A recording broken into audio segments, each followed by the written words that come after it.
দর্শক, আমার হাতে একটি সয়াবিন তেলের বোতল, যার দাম ছিল 167 টাকা। তবে গেল 9 ডিসেম্বর 8 টাকা বাড়িয়ে 175 টাকা দাম নির্ধারণ করে সরকার। তবে এরই মধ্যে আবারও 11 টাকা দাম বাড়ানোর পায়তারা করছে কোম্পানিগুলো। তৈরি করেছে কৃত্রিম সংকট। দেশের বাজারে পাওয়া যাচ্ছে না সয়াবিন তেলের বোতল। চলুন দেখে আসি কি বলছেন ব্যবসায়ীরা।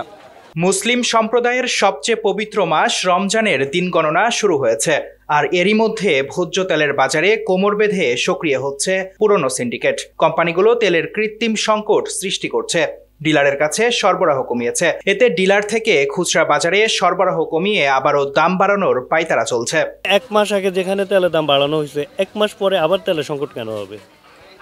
সামনে রমজান, মানুষ কি করবে? মানুষের ইনকাম কি বাড়ছে? ইনকাম তো ইনকামের জায়গায় আছে। এখন বাড়তি দামেও বোতলজাত সয়াবিন তেল পাচ্ছেন না ক্রেতারা। বাজার থেকে অনেকটাই উধাও সয়াবিন তেল। তেলের দাম বেড়ে যাওয়ায় ভিড় বাড়ছে খোলা বাজারে। ক্রেতারা বলছেন, ফোন দিয়ে ভোগান্তিতে ফেলানো হচ্ছে তাদের। জানাচ্ছেন সরকারের মনিটরিং ব্যবস্থার দুর্বলতার কথাও।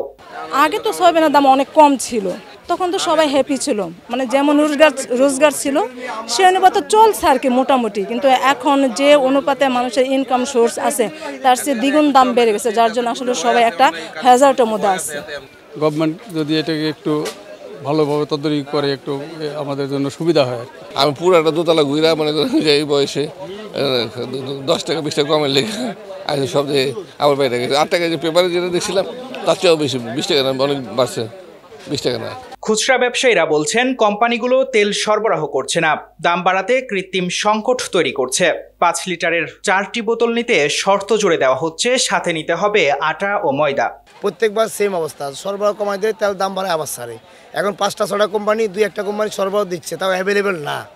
হ্যাঁ, গায়ে দামে তেল বিক্রি হচ্ছে, ডিলারও গায়ে দাম ধরতেছে, তো দোকানদার আনতেছে কম, বেচতেছে কম, লাভ নেই। আবার দামও বাড়ান না, দাম বাড়ায় সারুক, কিন্তু দামও বাড়াইতেছে না, ছাড়তেছে না। হ্যাঁ, এখন কোম্পানি সরবরাহ একদম কমাই দিছে, এখন দাম বাড়ায় ছাড়বো। মোটামুটি মার্কেটে তেল নাই, এটা সত্য, একদম তেল নাই। তেল আমরা হচ্ছে গিয়া যারা হোলসেলার ডিলারের কাছে যাচ্ছে ওনারা তেল দিতে পারতেছে না। তো এটার প্রভাব যেটা হবে সেটা হচ্ছে গিয়ে দাম বৃদ্ধির একটা পায়তারা। দামগুলো লাগে ডেলি 20 কার্টন, ওই জায়গাতে 1 কার্টন মাল আনতে গেলে মাল আছে ওই 1 কার্টনের লাগে 1 বস্তা আটা দেয়, বাধ্যতামূলক আনতে হবে। কারণ তেল তো মনে করেন আনার লগে লগে জায়গা, আটা তো 15 দিনই বিক্রি হয় না। কারওয়ান বাজারের এক তেলের ডিলার জানালেন, বিশ্ববাজারে তেলের দাম বেড়েছে, কোম্পানি থেকে সরবরাহ কমায় আমরাও চাহিদা অনুযায়ী তেল পাচ্ছি না, যে কারণে দোকানিদের তেল দেওয়া সম্ভব হচ্ছে না। কোম্পানি একটু মানে শর্ট দিতেছে, যেমন মনে করেন আমার ফ্রেশ এবারে ডেলি 8 টন দেয়, যেমন আমার ফ্রেশের গাড়ি আসতে দিয়েছে, কালকে আমার 500 কার্টনের মতো আসছে। তাহলে একজনের দিলে তো আর হবে না, সবাই যদি এইভাবে 200-400 করে আনে তাহলে তো স্বাভাবিক হয়ে যায় বিষয়টা। এটা তো আমরা সাধারণ ডিলার, আমাদের কোম্পানি মাল দিলে আমরা মাল দিতে পারি, এখানে তো আমাদের হাত নাই। তেলের সংকট দেখিয়ে সরকারকে চাপে ফেলে গত 9 ডিসেম্বর লিটারে 8 টাকা বাড়ানোর পর সম্প্রতি আবারও দাম বাড়ানোর জন্য বাণিজ্য মন্ত্রণালয়ে চিঠি দেওয়া হয়েছে।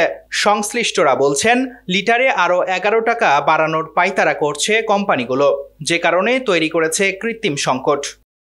Tarique Rahman, news now 24।